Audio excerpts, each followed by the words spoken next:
네, 오늘 간단하게 살펴볼 내용은 얼마 전에 신문에도 난 것 같은데요. 부산항에 완전 자동화 부두가 상업 운영을 시작했다.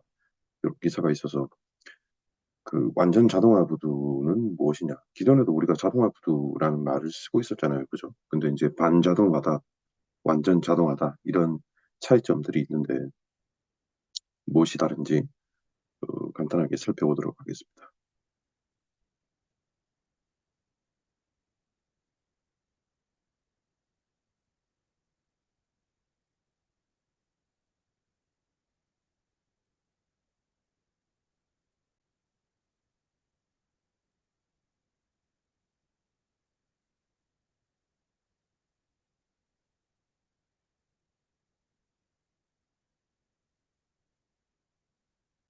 이제는 우리가 야드 자동화 단계까지 본선 작업을 보면 이게 QC죠.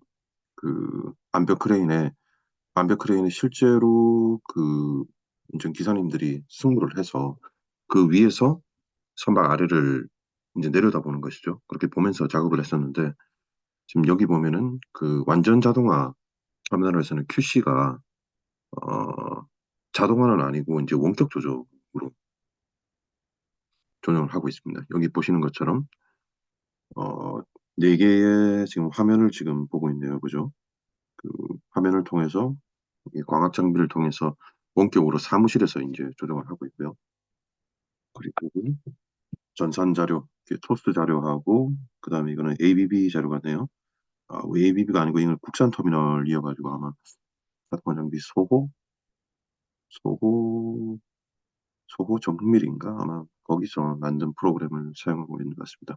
CMS 크레인 모니터 시스템 아마 그것이 CMS인 것 같네요.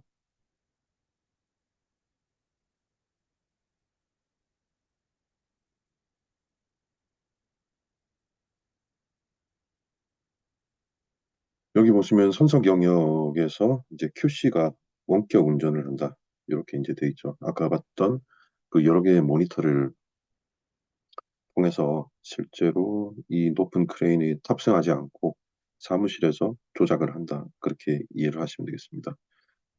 그리고 이성 장비 같은 경우에 기존의 야드 트랙터나 아니면 셔틀 캐리어 같은 유인 장비를 이용했었는데 완전 자동화 부두에서는 뭐 AGV 말고도 셔틀 캐리어를 이용하는 경우도 있습니다만 대부분의 완전 자동화 터미널에서는 AGV라는 평상식 무인 이송 장비를 사용하고 있습니다.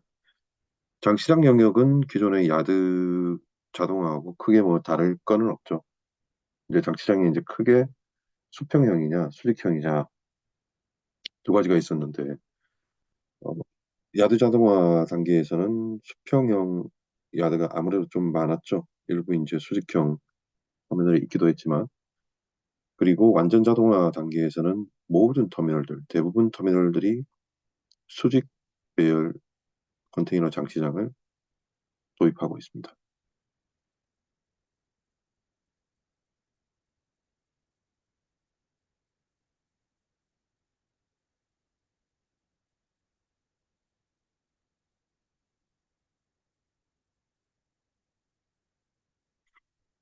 이 장비가 이제 완전 자동화 터미널에서 일반적으로 사용하고 있는 이송 장비 AGB라고 합니다. 여기 무인 장비죠. 프로그램화되어 있는 경로를 따라서 컨테이너를 야드하고 에이프런 사이에 본선 사이에 왔다 갔다 하는 뭐 그런 이송 장비라고 보시면 됩니다. 앞서서 완전 자동화 구도에 대한 소개 영상을 봤었는데요. 컨테이너 터미널의 자동화 단계는 저는 크게 이제 반자동 단계하고 완전 자동화 단계로 나눠진다고 그렇게 구분을 좀 하고 있습니다. 일반적으로 우리가 세마이 오토 반자동 같은 경우에는 또 다르게 야드 자동화라고 부르고 있습니다. 가장 특징적인 게 자동화 야드, 자동화 야드를 이게 뭐 수직 배열이 될 수도 있고, 그죠? 수직 배열이 될 수도 있고, 수평 배열이 될 수도 있고, 이 두 가지가 일반적이죠. 여기서 이제 야드 자동화에서 추가적으로 이송 장비 자동화가 이루어지면 추가가 되면 우리가 그것을 완전 자동화 단계라고 부르고 있습니다. 여기서는 Automated Transport라고 적어놨는데요. 일반적으로 AGV라는 장비가 많이 이용되고 있습니다. AGV는 Automated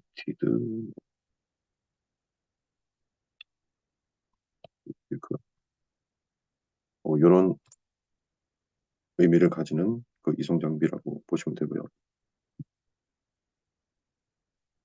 독일 함부르크에 있는 CTA 터미널의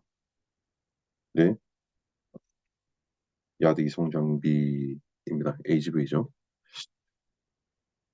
CTA 터미널은 제가 알기로 2000년 초반에 만들어진 전 세계에서 두 번째로 상업운영을 시작한 완전 자동화 터미널입니다.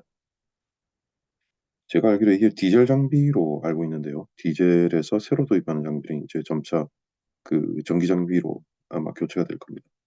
그리고 여기 있는 장비가 시장 7부에 들어오는 AGV 장비죠. 여기서부터는 전부 다 이제 전기로 가동되는 AGV입니다.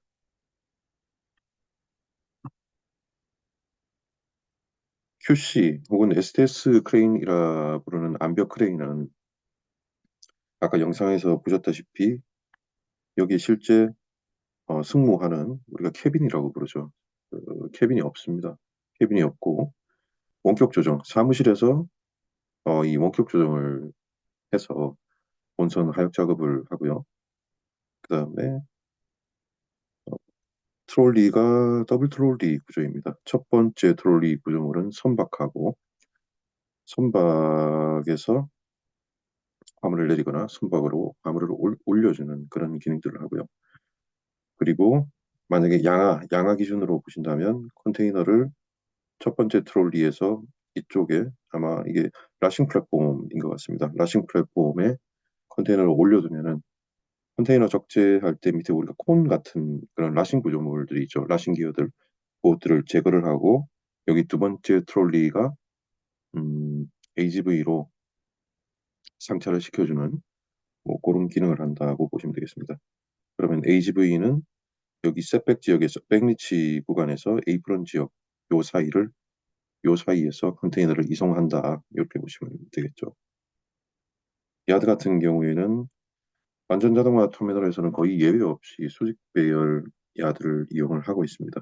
수직 배열 야드의 일단 장점이 터미널 이송 장비하고 외부 차량하고 동선을 명확하게 구분할 수 있기 때문에 안전하고 그리고 자동화에 조금 유리한 점이 이점으로 볼 수 있겠죠.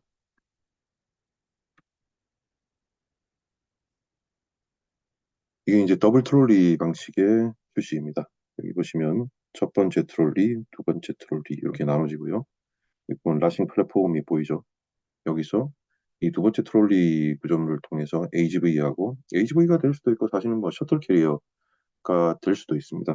그 자동화 장비에서는 뭐 SC하고 AGV 두 가지 타입이 있는데 일반적으로 대부분의 터미널들은 AGV를 많이 사용을 하고 있습니다. 그 미국의 트럭박 터미널이라는 곳에서 현재 무인 SC를 이용을 하고 있고 그 외에 전 세계적으로 자동차 터미널이 한 8군데, 10군데가 아직 좀 10군데까지는 좀 안 되는 것 같은데요.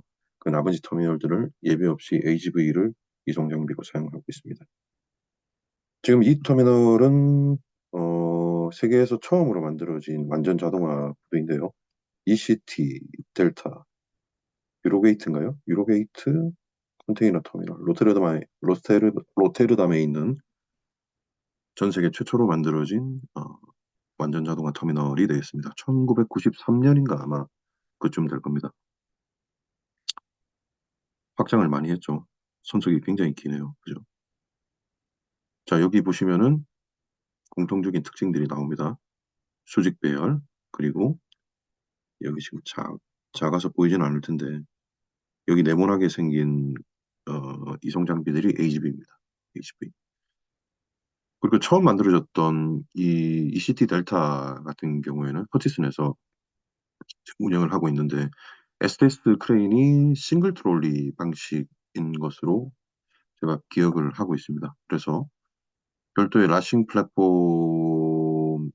플랫폼이 트롤리 구조물을 가지지는 않고 1차적으로 양하 기준으로 컨테이너를 라싱 플랫폼에 내리게 되면 콘 제거 작업을 하고 STS가 싱글 트롤리 방식으로 다시 한번 무빙을 하는 거죠. AGV에 상차하는 그런 작업을 한 번 더 한다. 이렇게 보시면 되고 이 당시의 크레인들은 리모트 컨트롤 방식은 아닙니다. 유인 캐빈이 있어서 기사님들이 직접 크레인에 승무를 해서 작업하는 방식입니다.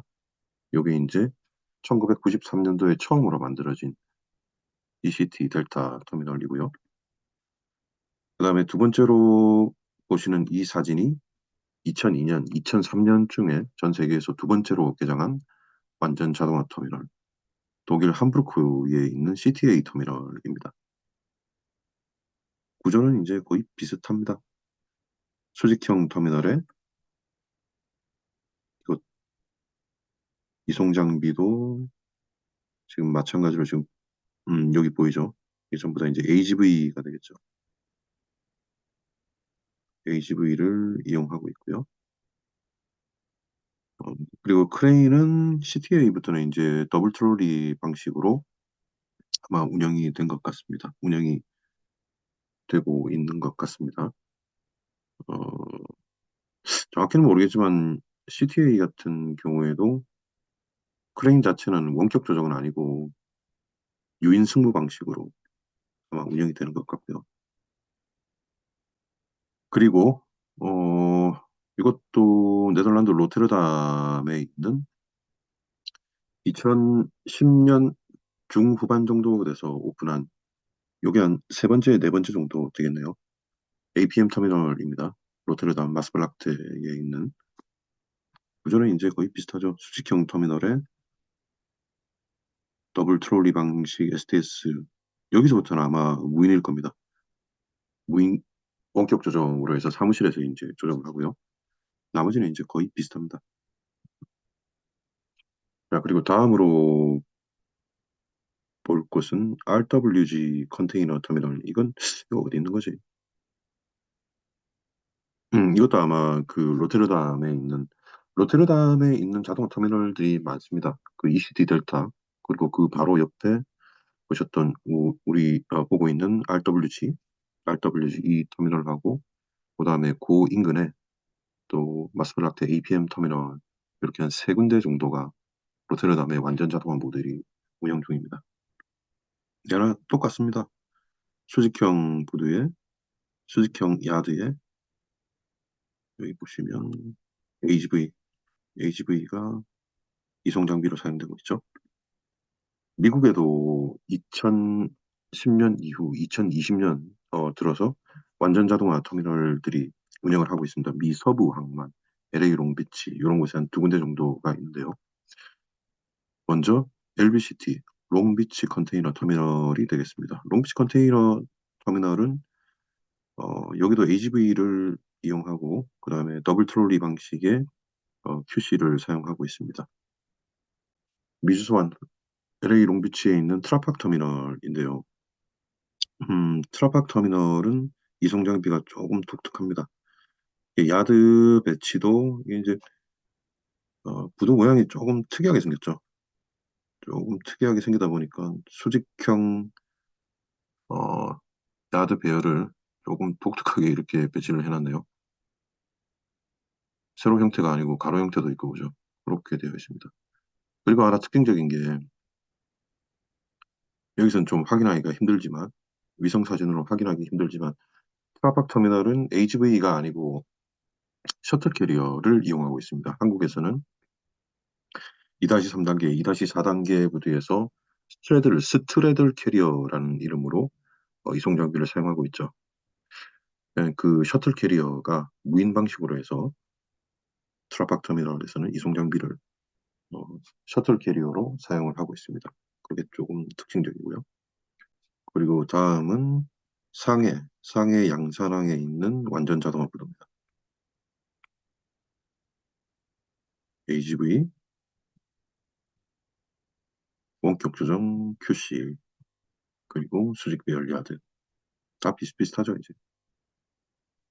여기는 어디지? 여기는 그거 같네요. 그 청도. 중국에도 지금 중국에는 신규 항만을 만들면서 이제 뭐 반자동화를 거치지 않고 바로 완전 자동화 구도 모델을 대부분 적용을 하고 있습니다. 그 닝보에는 뭐 상해가 가장 먼저 생긴 것 같고요. 그다음에 한 3, 4년 정도 됐나? 그 이후에 상해 이후에 그 청도에도 지금 보시는 위성 사진과 같은 완전 자동화 구도. 이것도 HV 모델입니다. 다 HV 모델로 이렇게 상업 운영을 시작했고요. 그리고 남중국 인근에 그 몇 군데 완전 자동화 모델이 오픈 예정입니다. 정확하게는 언제인지는 모르겠지만 건설 중인 것으로 그렇게 알고 있습니다. 자, 그리고 아시아 지역에서는 여기는 싱가포르인데요. 싱가포르의 투아스 신항 건설 현장입니다. 이쪽을 뭐 핑거우드라고 하는데 우리 이렇게 길쭉길쭉하게 나온 게 예전에 피어 형태죠. 피어 형태의 그, 그 모양인데 이거를 이제 핑거우드라 하더라고요. 손가락같이 생겼다 해가지고.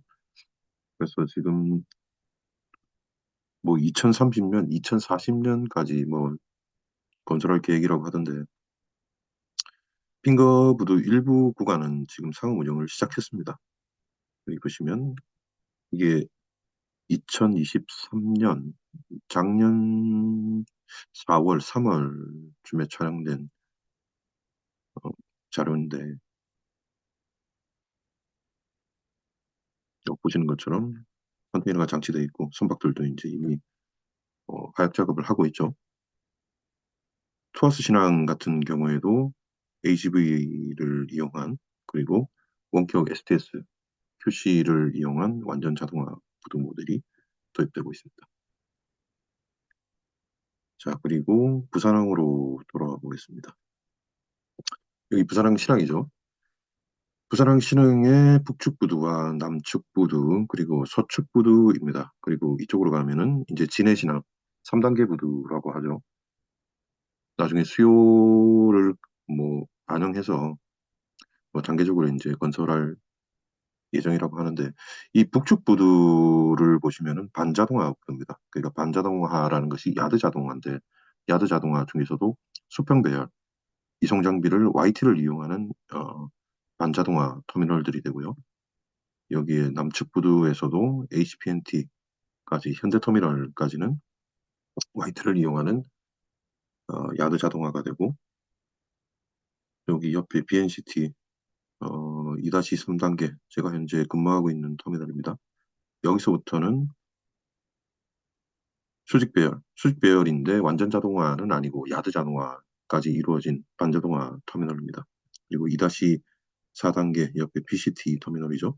여기까지도 음, 야드 자동화, 수직 배열 야드에 이송 장비로 유인 셔틀 캐리어를 사용하고 있는 수직 배열 반자동화 터미널이 되겠습니다. 그리고 이 서측부두 2-5단계죠. 2-5단계, 6단계부터는 야드도 수직 배열이고 그 다음에 이송 장비도 유인 장비가 아니고 무인 AGV 장비를 이용하는 앞서 봤던 뭐 유럽이나 미국 그리고 중국 신규 항만들하고 동일한 완전 자동화 모델을 적용을 했습니다. 자, 여기 보시면 수직 배열 야드죠. 수직 배열 야드에 이송 장비, 이송 장비도 보겠습니다. 여기 이제 AGV입니다. AGV가 제가 여기 한번 가봤는데 AGV가 지금 60대인가 그렇다 하더라고요. 그리고 QC가 하나, 둘, 셋, 넷, 오, 있어, 칠, 팔, 아홉 대이기 때문에 아홉 대이기 때문에 갱당 6.5 정도 되겠네요. 그죠? 6.5, 6.5가 조금 넘겠구나.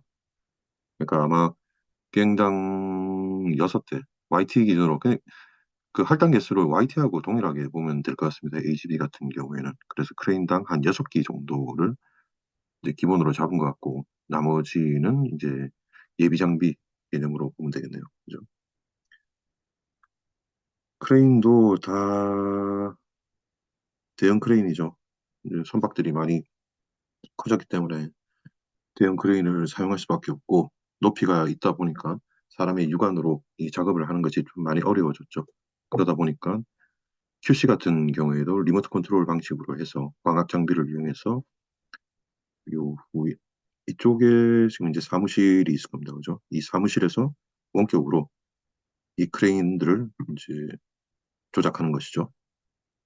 크레인도 더블 트롤리 방식입니다. 첫 번째 트롤리는 선박으로, 그리고 선박에서 컨테이너를 옮기는 역할을 하고요.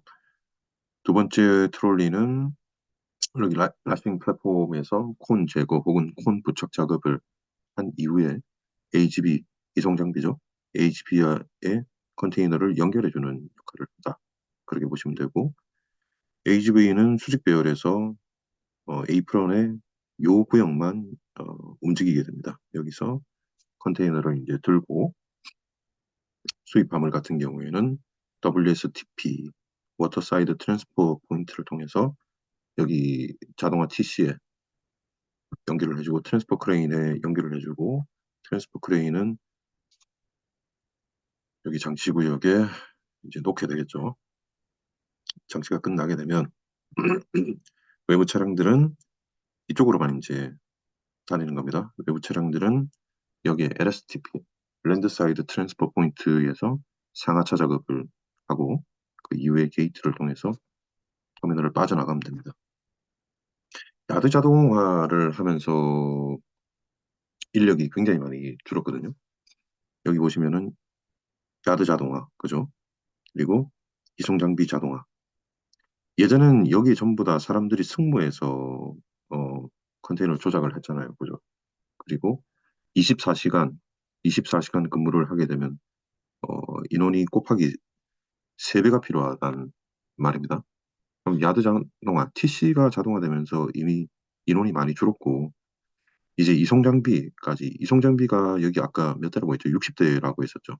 60대면은 이거를 인원으로換算을 하면은 3조가 돼야 되니까, 그죠? 180명, 거의 200명 가까운 사람들이 이제는 필요 없게 된 것이죠. 그렇기 때문에 일반적으로 이 선석이 뭐 얼마나 되려나? 선석이 한 3.5선석? 한 3선석 정도 될 거네요. 그죠? 3선석 정도 될 것 같은데 일반적으로 3개에서 4개짜리 선석 돌리는데 반자동화, 야드 자동화 그 기준으로 400명에서 500명 정도 인원이 필요하거든요. 그 정도 필요한데 음, 정확한 스태핑 플랜은 모르겠지만 200명 언더로 돌릴 수 있을 겁니다. 야드도 이미 이제 기존에 그 자동화되어 있고 이제 이송 장비 이거 이제 예전에 이거를 AGV를 이제 YT라 생각하면 되잖아요. YT 기사님들이 이제 필요가 없다 그렇게 보시면 됩니다. 뭐 너무 필요 없다니까 조금 그 삭막하게 들리기도 하는데 원격 조정을 하면 되는 것이죠. 원격 조정이 아니고 그 저 모니터링하는 그 통제센터 인원들이 조금 더 필요할 수는 있겠습니다. 그러니까 이 크레인 기사님들도 다 이 공간에서 어, 근무를 하시는 거죠. 이론적으로 봤을 때는 교대 시간도 조금 짧아지기 때문에 운영 중단 시간도 다른 곳에 비해 좀 짧을 것 같고, 그죠? 그런 장점이 있을 것 같습니다. 그 1993년도에 만들어진 ECT 델타로부터 번호를 한번 매겨본다면 한 10번째, 전 세계에서 10번째 정도로 만들어진 완전 자동화 구두가 되는 것 같습니다. 세볼까요? 하나, 둘, 두 번째 CTA, 마스블라테, 아니, 로테르담 쪽에 있는 게 세 개가 있으니까, 그죠? 여기까지 한 네 번째, 여기가 한 다섯 번째 될 것 같고요. 미국에, 여기까지, 네, LBCT 다섯 번째, 여섯 번째, 상해 일곱 번째, 총도 여덟 번째, 그리고 싱가포르 투아스가 한 아홉 번째 정도 되고, 그 이후에 부산시랑 석헌 터미널이 되니까 열 번째, 전 세계에서 열 번째로 상업 운영을 시작하는 완전 자동화 구도가 될 것 같습니다. 그리고 아까 영상에서도 확인하셨다시피 음, 2-5, 2-6 그리고 이 서측의 진해신항으로 이어지는 3단계 구도는 이 완전 자동화 모델로 운영이 될 겁니다.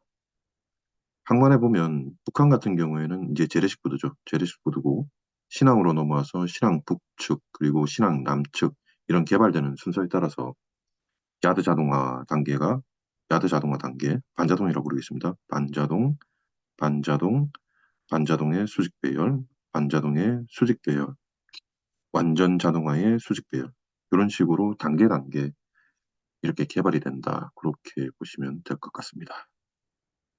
아무튼 그 개념 정리상 가장 중요한 것은 이제 우리가 완전 자동화라는 말을 쓰기 때문에 그러니까 완전 자동화 말고 그러면은 반자동이라는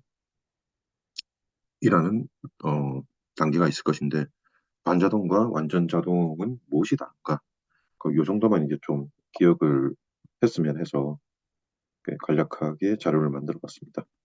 반자동은 그냥 야드 자동화 단계라고 보시면 됩니다. 본선, 야드, 그냥 이렇게만 그냥 볼까요? 본선 이송 장비 야드라 보면 야드 자동화가 가장 먼저 이제 이루어지고 그죠? 그리고 이송 장비, 이송 장비도 YT 같은 이송 장비를 이제 AGV나 셔틀 캐리어를 이용한다. 이게 되겠고 본선 하역 작업은 요거까지 완전 자동화되는 데는 상당한 시일이 또 걸리겠죠. 센서나 OCR 장비나 그리고 본선 선박이라는 거는 터미널에서 이제 컨트롤하기 힘든 부분이 또 있기 때문에 선박이 선박의 건조 기술이 어떻게 바뀌어 가느냐에 따라서 본선 하역 작업도 자동화가 가능할 것이냐 아니냐 뭐 그게 이제 판단이 될 것 같고 그 대신 그 대신 본선 QC 같은 하이어 크레인 같은 경우에는 선박이 이제 너무 높아지잖아요. 그죠? 거리가 높아지기 때문에 실제로 지금 실항에서 가장 낮은 크레인 높이가 한 45m, 43m 정도 되려나? 저희는 46m, 49m, 51m 이렇게 세 가지 타입을 가지고 있는데 실제 이 정도 높이가 되면 위에 올라가면 뭐 고소공포증 때문에 뭐 무서운 건 둘째치고 아래에 있는 컨테이너들이 그 육안으로 식별하기가 좀 많이 힘듭니다. 그래서 오히려 사고도 좀 많이 발생하는 것 같고 그래서 그 기술적으로 리모트 컨트롤 방식이 가능하다면 그이 컨테이너에 그 OCR 장비나 뭐 이런 광학 장비들, 센서들을 이용해서 그 사무실에서 원격 조정을 하는 것이 작업 효율은 오히려 더 좋지 않나 뭐 그런 생각을 많이 해봅니다. 그래서 야드 자동화 단계에서 여기 추가적으로 이송 장비 자동화 거기에 제가 하나 더 추가해야 되겠네요. 어, 표시에 원격 조정이라 하겠습니다. 네, 원격 조정. 이렇게 두 가지가 더 추가가 되면은 우리가 이걸 개념적으로 완전 자동화 단계라고 부른다.